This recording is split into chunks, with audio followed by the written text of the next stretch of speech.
Your dial is set on 89.5 FM, the radio station of Seton Hall University. You're tuned into the Armenian radio out of New Jersey. Today is Armenian Independence Day, and we do continue bringing to you Armenian life, Armenian news, views, interviews, and we are very, very excited to welcome to the studios of WSOU Stephanie Ayanian. She just traveled from Philadelphia to be with us, and we are very excited. We welcome her, and we would like to hear more about her. Thank you so much for having me, Vartan.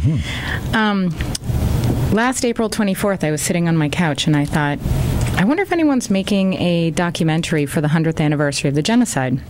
So I started to do some research and talk to, different Armenian organizations and scholars and friends, and discovered that there are some films out there being made, but a lot of them are actually discussing the history of the genocide and different perspectives about Armenia itself. And I started to really think, okay, well, we should be making a film for public television that goes out to the Armenian community, but also non-Armenians across the United States.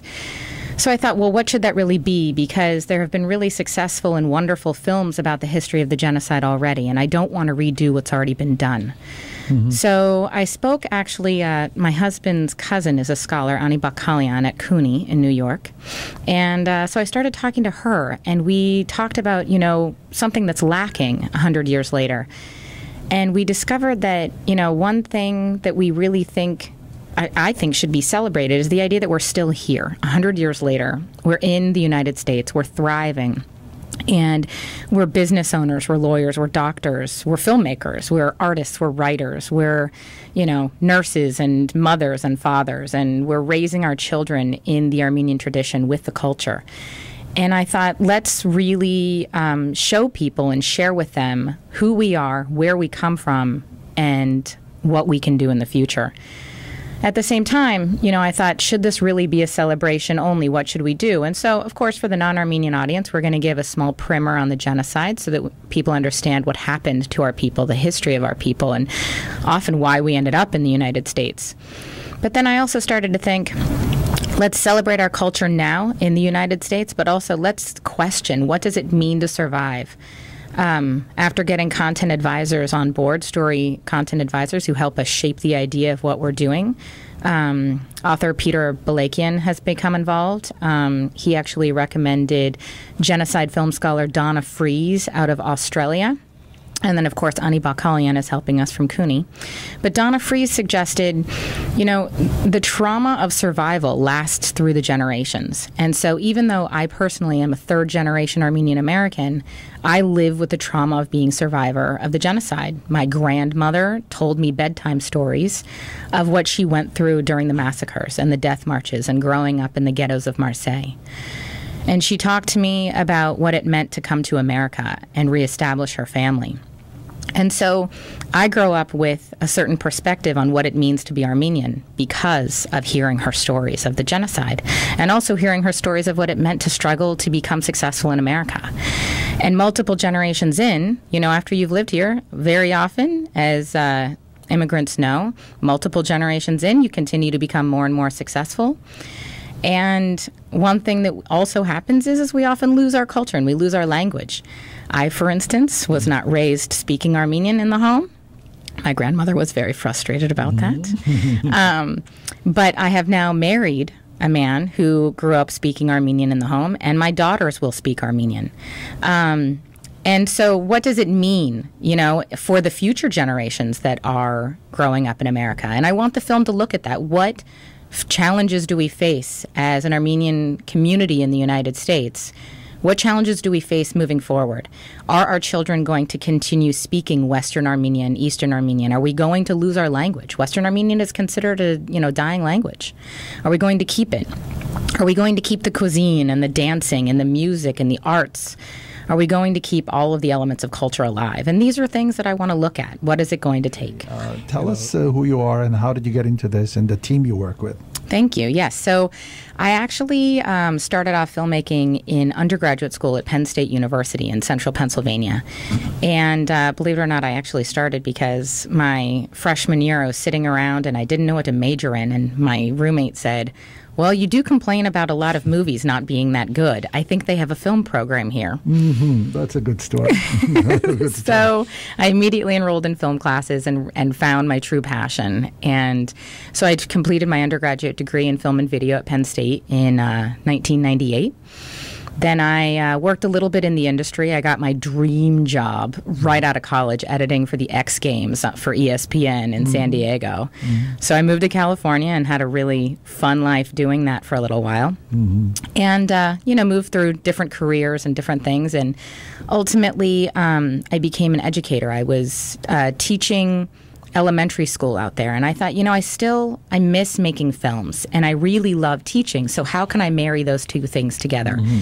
To teach film at the university level, you need a terminal degree, or at least you used to. 10 years ago when I was looking to go into graduate school, you needed an MFA.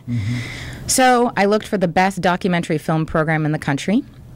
Temple University in Philadelphia was considered either the top or the second next to Stanford University. I applied to both of those schools, and I got into Temple, and I moved. And I spent 3 years at Temple University studying for my MFA with experimental documentary filmmaking. And it was during that time that, the reason that I actually wanted to go to grad school, of course, was to teach people how to make films in the classroom later in my career. But the reason I really wanted the 3 years at Temple was to spend 3 years with my craft, with people who appreciate my craft, and also to be able to tell Armenian stories. When I first applied to graduate school for film, I thought, what are the most important stories to be told? And I thought at the time, I haven't dated many Armenian men. I'm probably not going to marry an Armenian. So I said when I first got to graduate school, and I said, if I can't save my culture through my bloodlines, then I must save it through my work. And so what we really think about as filmmakers is we think about the idea that it's our job, and this is true of artists and writers, it's our job to record history. And so if a painter paints, he or she is representing what time was like and the mentality at that time. You look at, the influence of wars on artistic works, and you look at the influence of, mechanics on artistic works. And so I've really been thinking about what does it mean to portray my people during this time, and so this has somewhat motivated me into making this project. What are the challenges you face? Because you have a beautiful idea, you have a beautiful project. We all love the idea. We would like to bless you and wish you well, but there's much more to life than blessing people and wishing them well, or giving them advice, which is very easy for us to do. But what is the challenge? Excellent question. Luckily, we have the technology behind us, and we live in a visual culture. So I know that people are going to want to see this film. I know that Armenians are going to want to see it, and I know that the PBS audience is going to want to see it. The standard PBS audience are well-educated individuals that want to know more about history and culture. And so we have that behind us. And we also have, I feel very fortunate that I did work at a PBS station at Penn State University with my colleagues who are now in the business with me. And we've established these relationships with PBS stations across the country. We know how to make these large projects successful.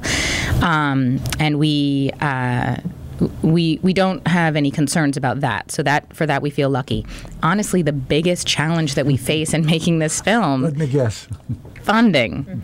Making a film like this often costs $1 million. To be able to travel and to be able to hire the crews and to be able to get, a professional editor. We have our teams, we know who we like to work with, but we have to pay them. And, luckily we've been able to figure out how to make this budget considerably less than $1 million. But, right now we're in the middle of a big fundraising campaign on Kickstarter, and that's one way we're going to try to get support for this film. Honestly, the biggest reason we want Kickstarter to be successful is so that people know about the project. We want every Armenian across this country to have heard of our documentary, A New Armenia. We want them to support it in any way that they can.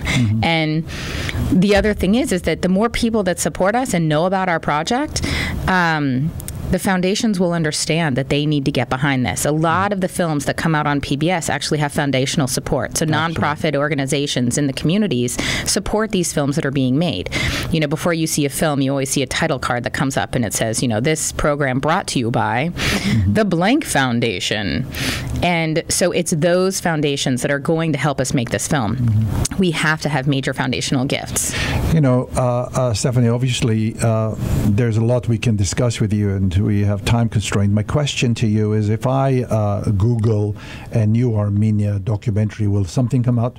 Yes, and there's what actually... other source do we have to Google or get information? Because I'm sure you have an email or a website. I just literally today launched a page on Kickstarter, and on that page you can see a video where I'm talking, Peter Balakian is talking, genocide survivor Peruz Kalustian, 105 years old, is talking. You can see it's about a 3-minute video.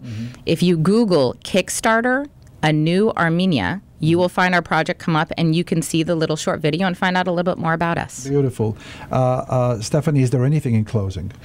I just want to say that, you know, one thing we're really doing is we're looking for 5 families across the United States to meet and work with. We want to see their lives. We want to see everything that they do on a daily basis. If their grandchildren go to school and they're learning, if they go to camp, if they participate in Hantes, if the girls are in dance troops, if the parents are at business cooking Armenian food and distributing that to the communities, if the grandparents are still alive and they're involved in the communities. We want to see how they are, you know, cultivating the culture in their homes. We want to see how they're bringing it into the communities and what they're doing to pass it down through the generations. We also want to find these 5 Armenian survivors, if possible. We know that it's hard. I've already located 3 who are able to share their stories with us still. They are very, you know, a lot of them are past 100, right? They're all past 100. And, you know, I hope I'm alive when I'm 105. So, you know, we are looking for the right families to follow in communities across the country. And so that's something that we also need help. Stephanie, Shnoragalink, they say in Armenian, we thank you very much for your passion, actually, and I really am fascinated about your project. I do believe you have the energy, you have the clear mind and vision to realize your dreams, and we will share your story, the New Armenia, and we'll tell them about Story Shop Films, and hopefully this will get us somewhere and we'll have a successful documentary. Shanor Hagalam. Thank you.